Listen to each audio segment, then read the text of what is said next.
This is Hot Mike. Hot Mike. On the networks of WDAY. Here's Dom Izzo.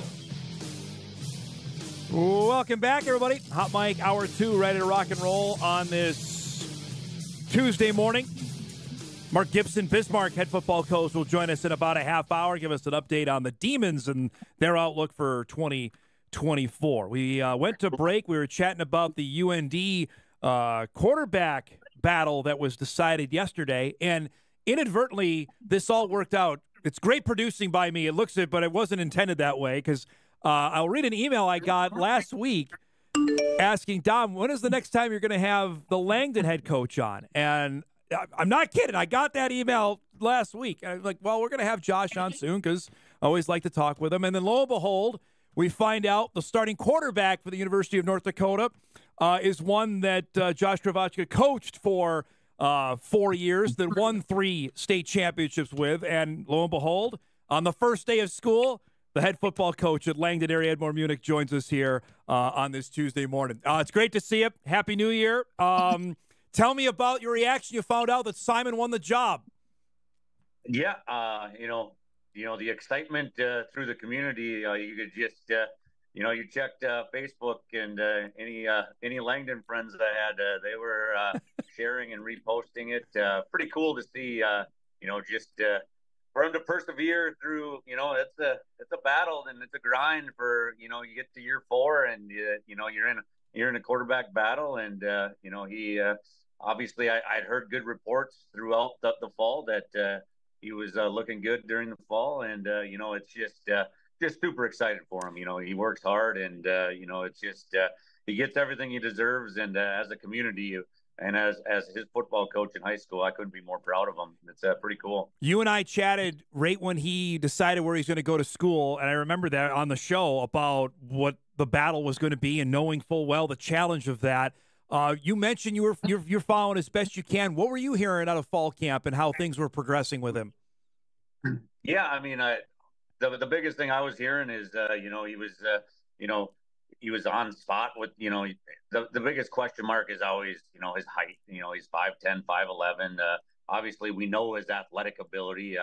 He moves well, and even at that level, he just has that gear that he can get to another gear, and but I'd heard that he was really throwing the ball well. He was not making a lot of mistakes, and that's what you got to do. I mean, it's he gets thrown into the grinder right away going to Iowa State. It'll be interesting, but just super proud of him. What do people, Josh, not know about him that they will realize once they see him out there playing against Iowa State? Well, I mean, like anybody at that level, he puts a lot of pressure on himself. He wants to play at a high level, and but the biggest thing is I just think he has this innate ability to make plays in big situations, and whether it be in a big time Division I football game or wherever, he's always been a winner, and you can never take that away from him. He's always found ways to win, and he's going to have an opportunity then too. So it'll be cool to see. For people that don't know anything about him, he lost 1 high school football game in his 4 years. I don't be mad at me. I brought that up, but for coaching him in high school and with him and his brother as well, just totally dynamic players. When you first got him, like, okay, we can use him wherever on the field. What were your initial impressions when you got to coach him? Well, they came in as freshmen, and we knew they were going to be special athletes. And that year we had a really good quarterback, and so he played wide receiver for us. Yeah. And when you're a freshman in high school, you know they're going to be good, but they're still freshmen too. But so then his sophomore year, we were like, well, he didn't play quarterback for us much last year. We'll see what he can bring to the table. And he definitely impressed. Obviously, he never lost a high school football game as a quarterback, and just the dynamic, explosive ability, especially at our level. I don't know if we'll see anybody like that at our level. Just how explosive he was, just getting out of the pocket and just going. And we knew we always had him. And then obviously to have his twin brother, he's working hard too. I mean, if there's a position at UND where I think there might be the most depth, I think it's running back Yeah. right now. They have some really good running backs, and just talking to him, he's hoping to get on the field, with some special teams there. So, just a dynamic duo, that was for sure, for Langdon football and in all sports we had up here. The attention was, I don't know if overwhelming is the right word because of each year of how good you guys were, but I know there were fans that were coming to watch your team play, especially when you came around this part of the world, just to see your team because of both of them. What do you remember about that? Yeah, I mean, I think that after their sophomore year that, they kind of proved what they could do out there. And then obviously it was a little more added pressure to them, probably a little bit, but it's just cool for them kids. I mean, they performed on a high level always, never lost a football game. There was ups and downs in football games, but, for them to be able to do that and, basically kind of put our area, Langdon, on the map. People really talked about this area, and, it's a tribute to them, and it's pretty cool. To play it forward, Josh, how much has that helped in getting kids out to play even now? They've been gone for now 4 years, which is crazy to say that out loud. Has there been a direct effect? Have you seen that? I mean, I don't know if it's a direct effect, but I mean, I can just go back to when I first started coaching here, and we were struggling, and we were begging kids to come out and play football, and we were lucky if we could get 18 to 20 of them out. So, now, we get 30 some kids out for football, and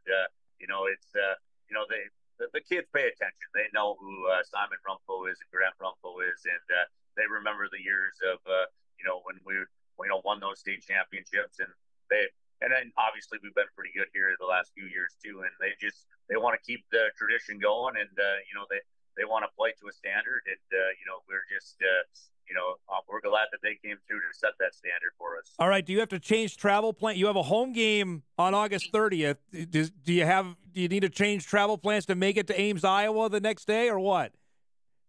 It kind of went through my head. I was like, that'd be pretty cool to go down there. I mean, it's kind of a Labor Day weekend too. Like, it's kind of racing through my head. I don't know. It might happen, but it's exciting, and I just hope that UND can go out there and perform on a big stage, because it isn't like Iowa State's any slouch either. They're a really good football team. You are beginning already this Friday. I know you've been practicing for a couple weeks. You've done this routine before about the week 0 bit. You have Oaks coming up on Friday. How has camp gone, and the anticipation for starting a new season after you had such a great year last year? Yeah, I mean, it's always excited. I think that obviously, like we had a really good year, lost Kindred, but we don't really look at it as, we're just going to retool. Like, we want to reload every year. We feel like we return some good athletes, and we expect our younger kids to step up. And, we're trying to challenge our kids early. We're going down to Oaks, and then Central Cass comes up here. Yeah. And, so it's, we got some quality opponents right away that are always traditionally good too. So, it's always fun to get it going.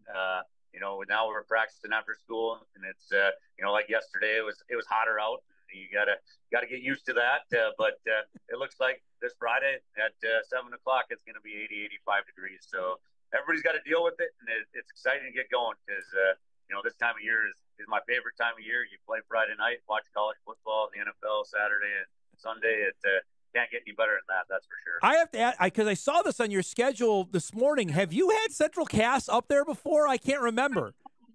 Well, we played them last year in the playoffs, yep. the quarterfinals. So that was the first time we'd ever played them since I've been here. And then we kind of worked it out where they'll come back up here this year. Nice.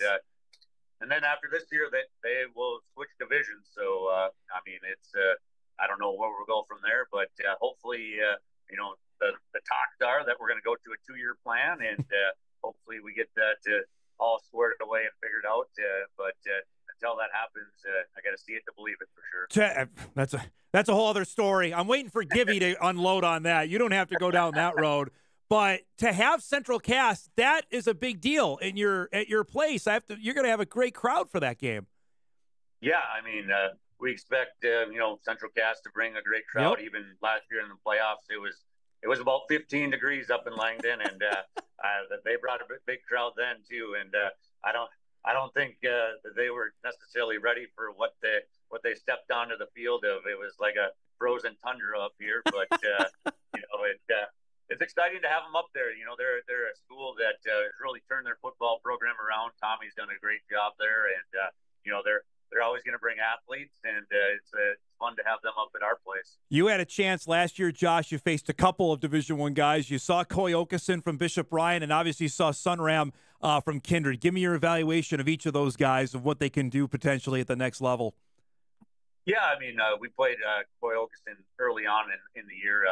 Obviously, really big kid that moves really well. And I mean, the same with Sunram. Just when you're 6'5", 6'6", and you move like both of them do, it's obviously there's a reason why they're going to play at the levels they are. And the biggest thing is their college coaches will put weight on them, and good weight on them, and the sky's the limit for both of them. Just quality young men that were good football players at our level, which is always fun to see. That's the biggest thing that I love to see about Simon getting a shot.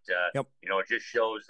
We always talk about the linemen and stuff. To see a skill guy play at that level and to have that opportunity is pretty unique, and it's pretty special. Well, that's the thing as well, and I'm glad you brought that up before I let you go. To see the level of talent that we're at, and we've talked 9-man plenty because we're seeing what that is. You're as well. You've had some great players come through. That's got to mean the world. Not only you and your colleagues that are coaching at this level say, yeah, there are guys here. You got to come find them.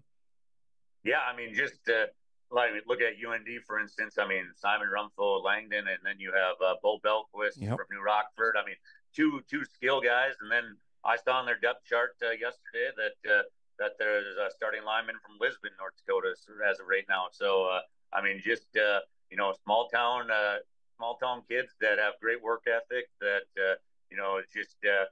just gives everybody that feel like they have a shot. If they if you go out and work and you're a special athlete, coaches and teams they'll find you nowadays. Just with how everything is out there for people to see, and pretty cool to see. It's great for the state of North Dakota, and just for them to play at these universities, it's pretty cool. Who was your best rivalry you had? Was it Lisbon or Hillsboro during those championship runs? I would probably have to say Hillsboro. It's just because even me and Scotty have talked about it. Like they got us in 17 and we got them in 18, and then they moved up a level, and I thought our best team was 19. He felt like his was 19. It was just like that would have been fun to play them then. Like it was just they were top notch, well coached, and we thought we had great athletes like they did, and it was always fun. It was competitive and fun. Another guy, Oscar Benson, was in those games. There's another one, Oscar right? Benson. Yeah, he was explosive, and he made big plays, and because I remember his sophomore year. When he was a sophomore, he picked us off near the end zone, and I asked Scotty after the game. I said, "How did he make that play?" And he just goes, "Special player." That about explains it right there. So, you got to have special players to be really good, and he's a special player.